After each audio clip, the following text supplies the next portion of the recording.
اس عقیدے کا رد کر دیا کہ نبی علیہ السلام ہر جگہ حاضر ناظر نہیں ہے. وما کنت لدیہم، قرآن کی آیت، آپ نہیں تھے.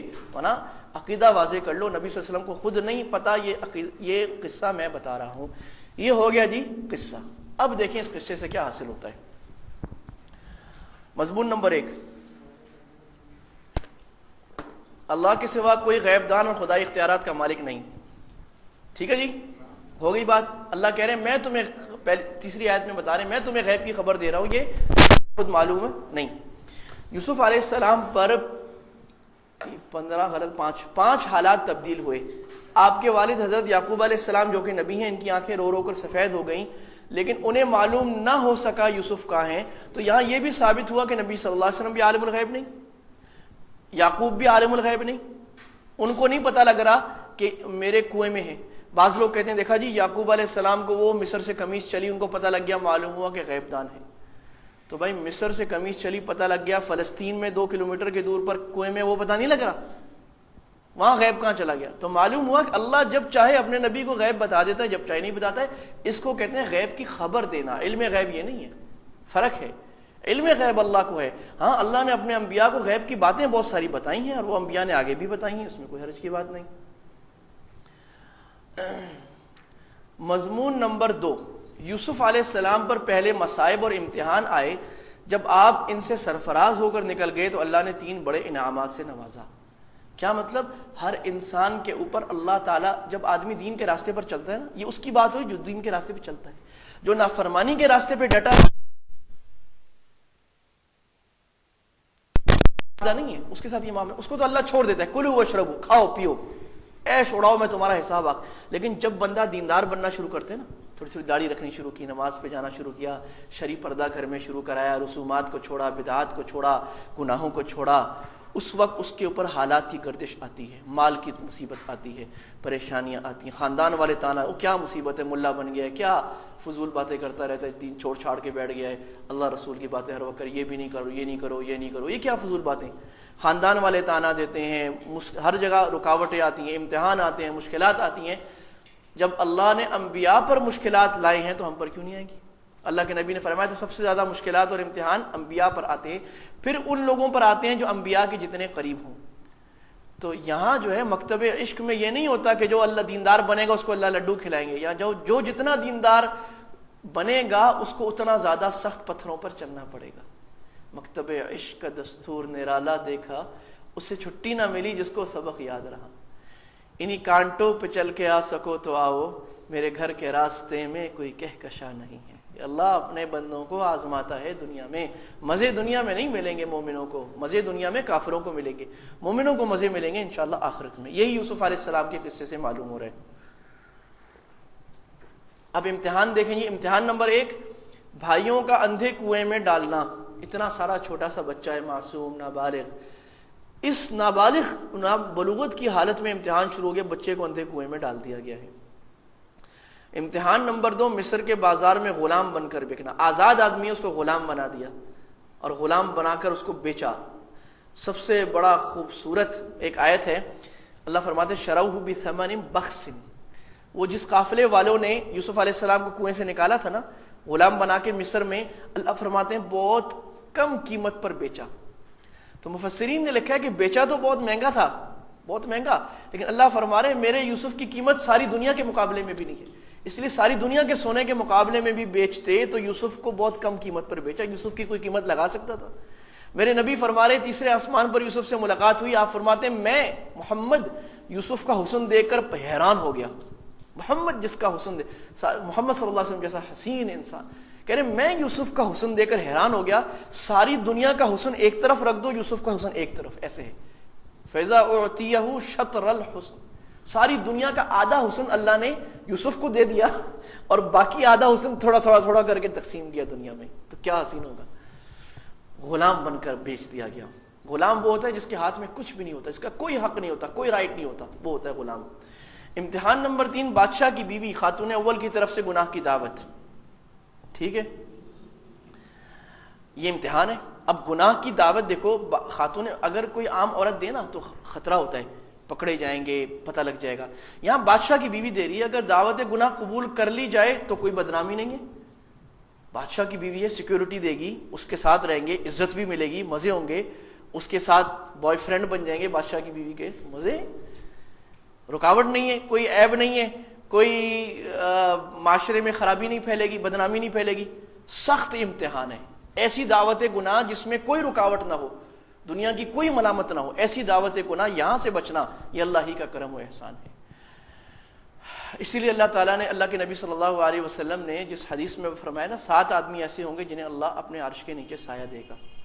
ان میں ایک وہ نوجوان ہے جس کو کسی بڑی حسین عورت نے گناہ کی دعوت کی طرف بلایا اور اس نے کہا میں اللہ سے ڈرتا ہوں، میں نہیں آتا.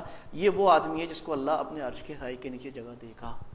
آج ہر نوجوان کو گناہ کی دعوت ہے، بے حیائی کی دعوت ہے، ٹی وی کے ذریعے، انٹرنیٹ کے ذریعے، گندے میگزینز کے ذریعے. یونیورسٹیز میں جو اللہ معاف فرمائے شریف زادیاں لڑکیاں ہیں، ان کا حلیہ ایسا ہے جیسے پرانے زمانے میں بازاری عورتوں کا ہوا کرتا. صحیح معنوں میں پرانے زمانے میں جو عورت دوپٹہ اتار کے آتی تھی، آپ 50-60 سال پہلے بزرگوں سے پوچھیں، سمجھا جاتا تھا یہ عورت اپنا ریٹ لگوانے آئی ہے، شریف عورت نہیں ہے. جو عورت ٹائٹ کپڑے پہن کے آئی تھی اس کے بارے میں تو یقین تھا کہ یہ عورت اسی کام کے لیے آئی. آج شریف گھروں کی 90% عورتیں یونیورسٹیز میں یہ کپڑے پہن کے آتی ہیں کہ جس سے یہ لگایا کہ یہ تو بازاری عورت ہے، اسی کام کے لیے نکلی. تو دعوت گناہ ہے. جو نوجوان اس سے بچ جائے انشاءاللہ اس کے لیے فضیلت ہے. امتحان نمبر 4، بے گناہ ہونے کے باوجود جیل میں جانا. ابھی جیل کی صحبت اتنی لمبی. اور 5واں آخری امتحان فراست کا، سمجھ کا. بادشاہ کے مشکل خواب کی تعبیر، اتنے مشکل خواب کی تعبیر اللہ کے کرم سے انہوں نے بتا دی، تو یہ ذہانت کا امتحان بھی پاس کر لیا. 5 امتحان ہو گئے، 5 مشکل ترین گھاٹیوں سے گزر گئے. اب اللہ تعالیٰ نے انعامات کی بارش کی. جب بندہ انعامات سے گزرتا ہے تو اللہ امتحانات سے گزر، اللہ انعامات کی بارش کرتا ہے. ابراہیم علیہ السلام کو اللہ تعالیٰ نے ایسے سخت امتحان دیے، کسی نبی پر، نبی صلی اللہ علیہ وسلم کے علاوہ ایسے امتحان نہیں آئے. بیٹے کو ذبح کرنا، اس سے بڑا امتحان دنیا میں کوئی نہیں ہو سکتا. کہا بیٹے کو ذبح کر دو. بیوی بچوں کو بیابان میں چھوڑ کے چلے جاؤ جہاں 100% یقین ہے مر جائیں گے، الا یہ کہ اللہ کچھ کر دے. 100% یقین ہے مر جائیں گے، نہ پانی ہے نہ کھانے کو کچھ. ایسا امتحان. جب اتنے شدید امتحانات میں ابراہیم علیہ السلام کو اللہ نے گھسیڑا، آگ میں ڈالا گیا، باپ نے باہر نکالا، شہر سے باہر نکالا، تو اللہ نے فرمایا ابراہیم میں نے تیرے سے اتنے سخت امتحان لیے ہیں اور سب امتحانوں میں میرا ابراہیم 100 میں 100 نمبر لے کے کامیاب ہوا. اب میں انعام تجھے یہ دے رہا ہوں، قال انی جاعلک للناس اماما، تیرے بعد آنے والی ساری قیامت تک کی امت کے لیے ابراہیم تمہیں میں امام بنا رہا ہوں.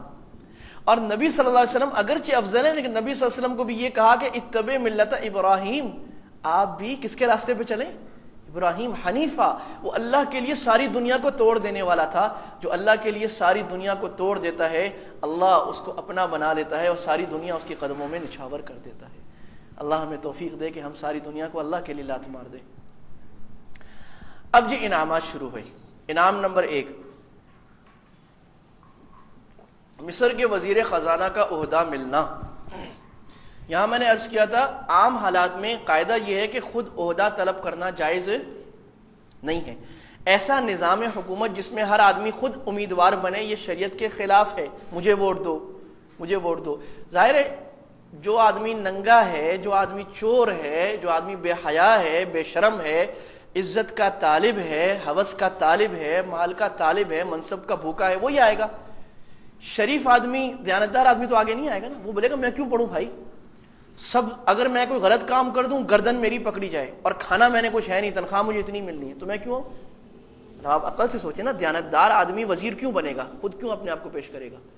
جب وہ بولے کہ مجھے مثلا چلو 50,000 تنخواہ ملی، لاکھ مل رہی ہے، لیکن ساری امت کا بوجھ میرے اوپر، میری پوری وزارت میں کسی کو تکلیف ہو گئی، اللہ میرے سے سوال کرے گا، میں کیوں؟ وہ تو پیچھے بولے گا بھائی چھوڑو، اس کو تو گھسیٹ کے آگے لایا جائے گا، نہیں بھائی تجھے بننا پڑے گا. تو شریعت کا نظام جمہوریت کے نظام سے متصادم ہے، بالکل نیچے سے اوپر تک. یہاں ہر آدمی خود کہتا ہے مجھے بناؤ، شریعت کے نظام میں پکڑ کے بنایا جاتا ہے. امیر المؤمنین مشورے سے طے کرتا ہے نہیں یہ کام کا آدمی، اس کو یہ کام بناؤ. لیکن مسئلہ یہ ہے کہ اگر کوئی نظام ایسا ہو جو شریعت کے خلاف ہے اور اس میں اگر باطل اور کرپٹ لوگ آ رہے ہیں اور وہ خراب کر رہے ہیں اور آپ کو پتا ہے کہ میں آ کے صحیح کر سکتا ہوں اور میں کچھ نہ کچھ گزارا کر سکتا ہوں، اس میں آنا جائز ہے. جیسے مصر علیہ السلام، یوسف علیہ السلام جب آئے تھے تو کفریہ نظام تھا نا، نظام حکومت، اسلامی نظام تو نہیں تھا، لیکن انہوں نے مطالبہ کیا کہ بھائی مجھے وزیر خزانہ، کیونکہ اگر وہ نہ بنتے ان کو پتا تھا آگے قحط آ رہا ہے، اگر میں نہ بنا تو کوئی غلط آئے گا وہ آدمی کیا کرے گا؟ غریبوں کو دے گا نہیں اور اپنوں کو نوازے گا، لوگوں کو بہت سخت تکلیف ہوگی، قحط میں بھوکے مریں گے۔ لہٰذا میں آتا ہوں تاکہ جب قحط آئے تو میں مینجمنٹ صحیح کنٹرول کروں اور لوگوں کو صحیح طرح خوراک دوں۔ تو یوسف علیہ السلام نے عہدہ مانگا۔ لہٰذا آج کی جمہوریت میں اگر دینی تنظیمیں شامل ہوتی ہیں تو شامل ہونا جائز ہے، باوجود ہے کہ یہ اسلامی نظام، اسلامی آئیڈیل نظام ہے۔ یہ بیچ کی بات ہے، بات سمجھ میں آ گئی نا؟ نام یہ کہتے ہیں جمہوریت اسلامی نظام ہے، بہت سے لوگ یہ بھی کہتے ہیں بھئی وہی ہے۔ بعض لوگ کہتے ہیں جمہوریت کفر ہے لہٰذا اس کا ہر طرح بائیکاٹ واجب ہے، یہ بات بھی غلط ہے، یہ بیچ کی بات ہے۔ اب جائز ہے، فرض واجب نہیں ہے۔ تو جو علماء سمجھتے ہیں کہ ہم اپنا دامن بچا کر، یا جو دینی تنظیمیں سمجھتی ہیں ہم اپنا دامن بچا کر اس گند کے اندر جا کر، اس گوبر کے ڈھیر میں جا کر بچ کر رہ سکتے ہیں اور دین کے لیے کچھ کام کر سکتے ہیں، وہ کر لیں۔ جو سمجھتے ہیں ہم نہیں کر سکتے، جو ابھی بھی کام کر رہے ہیں اس کا بھی ستیہ ناش ہو جائے گا، وہ نہ جائیں۔ تقسیم ہے۔ انعام نمبر 2، جن بھائیوں نے کنویں میں ڈالا تھا ان کا سوالی بن کر آنا۔ بھائی آج تو لمبا چل سکتے ہیں نا، کل اتوار ہے، قصہ بھی اہم ہے۔ انعام نمبر 2، جن بھائیوں نے کنویں میں ڈالا تھا ان کا سوالی بن کر آنا۔ جو اونچے تھے اور جو مار رہے تھے ان کو اللہ تعالیٰ نے زیر دست، جو زبردست تھے ان کو زیر دست بنا دیا، اور جو متبوع تھے ان کو تابع بنا دیا۔ آج وہ اوپر ہاتھ والے تھے، آج نیچے ہاتھ والے، آج ہاتھ جھکا کر آ رہے۔ تو جو لوگ دین کے لیے آپ کو تکلیفیں دیں گے، ایک وقت آئے گا جو آدمی دیندار بنے گا نا، اس کو جو لوگ گالیاں دیں گے، جو لوگ برا بلا کہیں گے، جو اس کے راستے میں روڑے اٹکائیں گے، ایک وقت آئے گا وہی آپ کے حمایتی بن کے، آپ کے مرید بن کے آ جائیں گے، وہ بھی دین میں شامل ہو جائیں گے انشاءاللہ، اور آپ کے مؤید و نصیر بنیں گے۔ اور یہ ہم آنکھوں سے دیکھ رہے ہیں۔ میں اپنے ساتھ بتاؤں، اپنے ساتھ میں آنکھوں سے دیکھ رہا ہوں، اور کتنے میرے عزیز ان کے ساتھ آنکھوں سے دیکھ رہا ہوں کہ جو بدترین مخالف تھے، بہت تنگ کیا تھا، جب وہ دین پہ لگے، امتحانات سے پار ہو گئے، انعامات ملے، وہ خود ساتھ میں آگے مل گئے، ہو گیا۔ اللہ اکبر۔ انعام نمبر 3، بچھڑے باپ کا سرخروئی کے ساتھ واپس ملنا۔ باپ کا بچھڑنا بہت بڑا غم ہے، آخر میں اللہ تعالیٰ نے باپ کا بھی وصال کرا دیا اور ان کے ساتھ ملا کر تنگستی کی حالت کو کشادگی کی حالت میں بدل دیا۔ یہ ہو گیا۔ اب آ جائیں جی، یہ جو اتنا واقعہ ہم نے کہا تھا اس میں عبرتوں کا، نصیحتوں کا خزانہ ہے، وہ تو خزانہ بہت بڑا ہے، ہم تھوڑی سی باتیں اس میں سے دیکھ لیتے ہیں، اس میں ہمارے لیے کیا رہنمائی کی باتیں اور کیا عبرت کی باتیں ہیں۔ نمبر 1، مصائب کو ہمیشہ تنگی نہیں سمجھنا چاہیے، کیونکہ بہت دفعہ اللہ تعالیٰ مصیبت کو کسی بڑی نعمت کا ذریعہ بنا دیتے ہیں۔ بہت دفعہ آدمی کو بظاہر لگتا ہے مصیبت آ رہی ہے، مثلا بخار چڑھ گیا، آپ دفتر جانے سے، باہر جانے سے بچ گئے، آپ کو تو لگ رہا ہے بخار چڑھ گیا، مصیبت آ گئی، ممکن ہے آپ باہر جاتے آپ کا روڈ ایکسیڈنٹ ہو جاتا، بندہ ہی چل رہا تھا، اللہ نے بچا لیا۔ بعض دفعہ اللہ نے چھوٹا نقصان دے دیا، آپ کو بڑے نقصان سے بچا لیا۔ تو اللہ جانتا ہے بہتری کس میں ہے، ہم نہیں جانتے، لہذا کرنے کا کام کیا ہے؟ رضا بالقضاء، راضی بالقاضی۔ اللہ تعالیٰ جو کرتا ہے بہترین کرتا ہے، اللہ جو کرتا ہے۔ ایک بزرگ تھے، وہ کچھ بھی کام ہوتا تھا تو وہ کہتے تھے جی خیر ہو گئی، خیر ہو گئی۔ تو ایک دفعہ ایک آدمی آیا، اس کا سر پھٹ گیا، تو اس نے کہا جی سر پھٹ گیا، بزرگ نے کہا خیر ہو گئی، انہوں نے کہا میرا سر پھٹ گیا ہے، تمہیں خیر کی پڑی ہے، خیر ہو گئی، اپنا ہوگا نا، پھر پتہ لگے گا۔